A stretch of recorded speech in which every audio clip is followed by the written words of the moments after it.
Shalom, Bapak dan Ibu, saudara-saudara terkasih. Selamat pagi, salam sejahtera untuk kita semua. Pada berjumpa dengan saya pada hari ini, Senin tanggal 21 September tahun 2020. Sebelum kita mendengar firman Tuhan, seperti biasa, mari kita kembali bersatu dalam doa. Kita berdoa.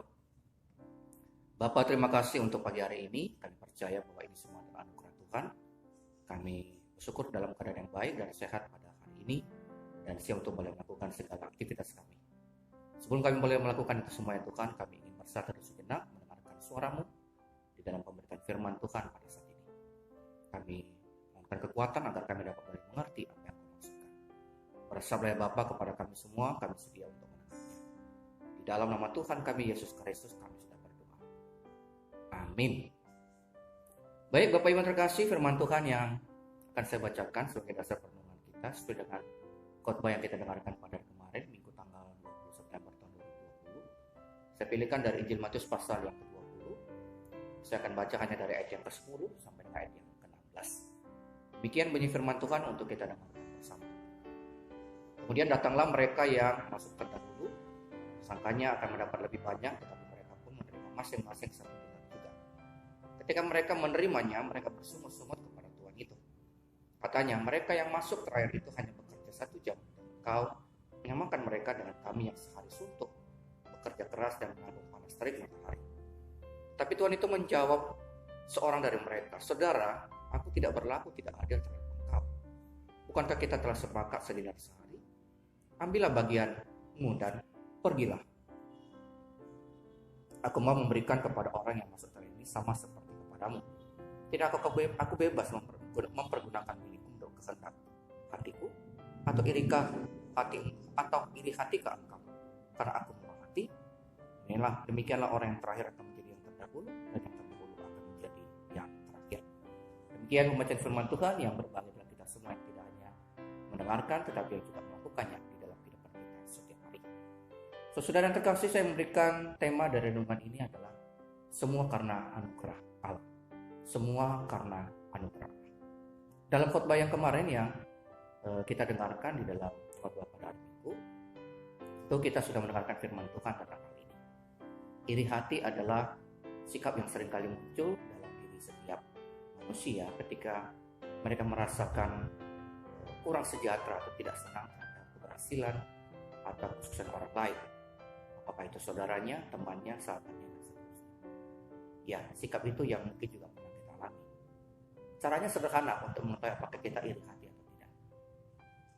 Kalau ada orang yang berhasil atau sukses dalam sesuatu hal dan pekerjaan, tanyakan pada diri kita apakah kita senang dengan hal itu, kita merasakan ikut berbahagia dan sejahtera. Kalau itu yang kita rasakan, maka kita tidak mengalami yang namanya iri hati. Tetapi kalau sebaliknya, kita kesal, kita marah, kita tidak senang, Bapak Ibu, ada istilah SMS, susah melihat orang senang, maka hati-hati, mungkin saja itu gejala kita sedang iri hati kepada orang itu. Nah, sikap ini mungkin sering muncul dalam kehidupan kita sehari-hari, entah itu dalam rumah tangga, dalam pergaulan, lingkungan pekerjaan, usaha, di sekolah, di tetangga, dan di mana saja Bapak Ibu kita berada. Ada banyak orang yang mungkin sedang iri pada saat ini. Apakah iri terhadap kita, atau kita yang sedang iri terhadap orang lain? Nah, apakah sikap demikian itu yang dikehendaki oleh Tuhan? Tentu jawabannya kita semua mengerti dan tahu. Tentu saja bukan. Tuhan tidak menghendaki kita untuk bersikap iri terhadap orang lain. Salah satu dari firman Tuhan dalam hukum Taurat mengatakan, jangan engkau mengingini milik sesamamu. Ada aspek iri hati di sana yang sedang ditekankan oleh Tuhan. Jangan engkau cemburu. Jangan engkau iri dan mengingini apa yang dimiliki bersamamu. Tetapi bersyukurlah untuk apa yang kau miliki. Firman Tuhan yang kita dengarkan pada ini sebenarnya sedang mengangkat hal ini untuk menjadi sebuah perenungan bagi kita.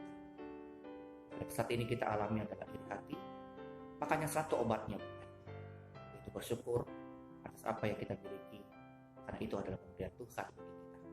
Tidak perlu memikirkan milik orang lain, dan tidak perlu mengingini apa yang menjadi milik orang lain. Kita bersyukur karena Tuhan sudah memberikan apa yang baik dan pantas bagi kita, dan itu sesuai dengan kehendak Tuhan. Jadi tidak perlu kita merasa iri, dan itulah yang terjadi. Para penggarap kebun yang sebagai tokoh di dalam cerita ini juga digambarkan kepada kita bagaimana Ada pekerja yang bekerja mulai dari pagi hari, dan ada pekerja yang bekerja mulai pada sore hari.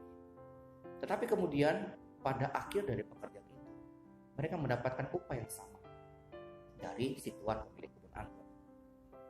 Dan ini yang menimbulkan permasalahan. Orang-orang yang bekerja dari pagi merasa bahwa hal itu tidak adil. Karena mereka bekerja seharian tapi kemudian mendapatkan upah yang sama. Sebab mereka berpikir bahwa pada saat pembagian hasil atau upah itu, mereka berpikir bahwa mereka akan mendapatkan hasil yang lebih besar daripada yang baru bekerja pada sore hari itu. Wajar dong kalau mereka berpikir, kami sudah bekerja satu harian dan lebih lama, pantas kalau kami dihargai lebih daripada yang lain. Hati-hati pada sikap ini. Sikap ini seringkali membuat kita tanpa kita sadari jatuh pada sikap kita merasa diri lebih benar atau lebih baik, sama seperti para pekerja ini. Itu sebabnya kemudian si tuan sengaja ingin mengetengahkan kepada mereka dan kemudian memberikan penjelasan kepada mereka. Dia tidak berlaku tidak adil. Dia memenuhi segala perjanjian yang mereka sepakati, tapi dia juga bebas memberikan kepada siapa saja yang dikehendaki. Gambaran dari ilustrasi ini adalah gambaran yang nyata dari kehidupan kita pada saat ini. Orang-orang yang bekerja dari pagi hari adalah gambaran dari orang-orang yang sudah lebih dulu percaya. Mungkin termasuk Bapak Ibu dan saya. Ada tafsiran yang mengatakan bahwa ini adalah gambaran dari orang-orang yang sudah lebih dulu percaya dan gambaran dari orang-orang yang baru percaya. Yang mulai bekerja dari jam 6 pagi itu adalah orang yang sudah lama percaya. Sudah lama jadi orang Kristen, dibaptis dan seterusnya. Sedangkan orang yang baru bekerja pukul 5 adalah gambaran orang yang baru menjadi Kristen, baru menjadi orang percaya. Apa perasaan yang sering muncul bagi kita atau dari kita ketika kita mendengarkan ada orang yang baru percaya? Mungkin orang itu mengatakan, saya baru menjadi percaya Pak, saya baru menjadi Kristen, saya baru dibaptis, saya baru mengenal Tuhan, saya baru lahir baru dan seterusnya dan sebagainya. Apa yang langsung muncul dalam benak kita sebagai orang yang lama sudah menjadi orang Kristen? Kita seringkali memandang rendah mereka. Kita merasa bahwa diri kita lebih baik karena kita lebih lama, diri kita lebih benar, diri kita lebih tahu karena kita merasa lebih lama daripada mereka. Apakah benar demikian? Tidak juga. Belum tentu. Lama tidaknya seseorang itu tidak menentukan keselamatan itu. Tapi yang menentukan adalah iman seseorang, iman Bapak Ibu dan saya, itulah yang menentukan. Yang kemudian, yang menjadi pokok yang kedua yang perlu kita renungkan adalah semua itu adalah anugerah Tuhan.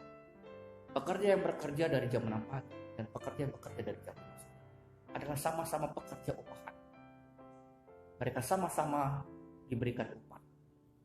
Sehingga sesama pekerja, kita tidak berhak mengatur apa yang dikehendaki dan dilakukan oleh si pemilik kebun anggur itu. Semua itu adalah haknya untuk mempergunakan hak miliknya. Kita hanya bekerja dan melakukan bagian kita. Dan kita hanya menerima anugerah yang diberikan sebagai kita. Kita tidak berintervensi atau mengatur. Karena kita merasa berandil atau punya pamrih atau punya katakanlah sebuah bagian untuk mengatur dari pemilik kebun anggur. Tidak. Seberapapun lamanya kita itu tidak menentukan apakah kita bisa mengatur si pemilik kebun anggur. Ini adalah gambaran dari orang-orang Kristen yang merasa bahwa karena dia sudah lama menjadi orang Kristen, maka dia bisa mengatur Tuhan seperti yang dia mau. Hal ini tidak benar. Tuhan berkuasa untuk memberikan dan menawarkan keselamatan kepada siapa saja yang diinginkan. Orang yang lama maupun orang yang baru, itu sama-sama dikasih, sama-sama sudah memperoleh keselamatan. Kita harus menyambut mereka yang baru dengan penuh sukacita. Tidak perlu iri, tidak perlu dengki. Kita bersyukur kalau ada orang lain, jiwa-jiwa baru yang ditawarkan, yang menjadi percaya, yang kemudian menjadi orang-orang yang diselamatkan juga seperti kita.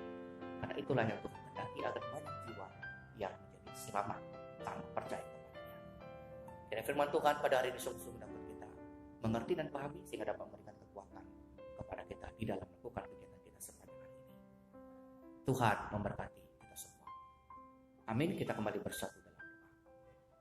Bapa, terima kasih untuk firman-Mu ya Tuhan yang sudah kami dengarkan pada saat ini. Percaya Engkau yang berkata-kata di tengah kami. Dan kami sungguh mengamini dan meyakini bahwa apa yang Kau lakukan dalam kehidupan kami, semua itu adalah anugerah Tuhan. Bila Tuhan kami boleh menjadi pekerja yang setia, yang mensyukuri apa yang Tuhan berikan kepada kami. Yaitu pekerja yang bekerja dari jam 6 pagi, itu orang-orang yang sudah lama percaya, maupun pekerja yang baru bekerja pada sore hari, itu orang-orang yang baru percaya. Semua itu kami percaya adalah bagian dari pekerjaan Tuhan untuk menyelamatkan kehidupan kami. Ajari kami Bapa untuk balik menempatkan diri kami hanya sebagai orang yang menerima anugerah. Kami sungguh menyambut kepada setiap orang yang baru menjadi percaya. Kami ingin menghilangkan perasaan iri hati dan dengki di dalam kehidupan kami. Berkati kami sepanjang hari ini ya Tuhan, berkati kami dalam pekerjaan. Lindungi kami ya Tuhan dari apapun yang kami khawatirkan pada saat ini. Berkati anggota-anggota keluarga kami dimanapun mereka bekerja dan beraktivitas sepanjang hari ini. Inilah Bapa doa dan syukur kami Tuhan kepadamu yang kami akan sempurnakan dengan bersama akan mengucapkan doa Bapa kami. Bapa kami di surga, dikuduskanlah namamu, datanglah kerajaanmu, jadilah kehendakmu di bumi seperti di surga. Berikanlah kami pada hari ini makanan kami yang secukupnya. Dan ampunilah kami akan kesalahan kami seperti kami juga mengampuni orang bersalah kepada kami. Dan janganlah membawa kami ke dalam pencobaan, tetapi lepaskanlah kami dari yang jahat. Karena Engkau yang punya kerajaan dan kuasa dan kemuliaan sampai selama-lamanya. Amin. Sekarang kita terima berkat dari Tuhan, kasih karunia dari Tuhan kita Yesus Kristus, dan kasihnya Allah Bapa di dalam persekutuan Roh Kudus itu dan senantiasa menyertai dan juga memberkati saudara-saudara semua pada pagi hari ini, besok, dan sampai selama-lamanya. Amin. Shalom Bapak Ibu, selamat pagi, Tuhan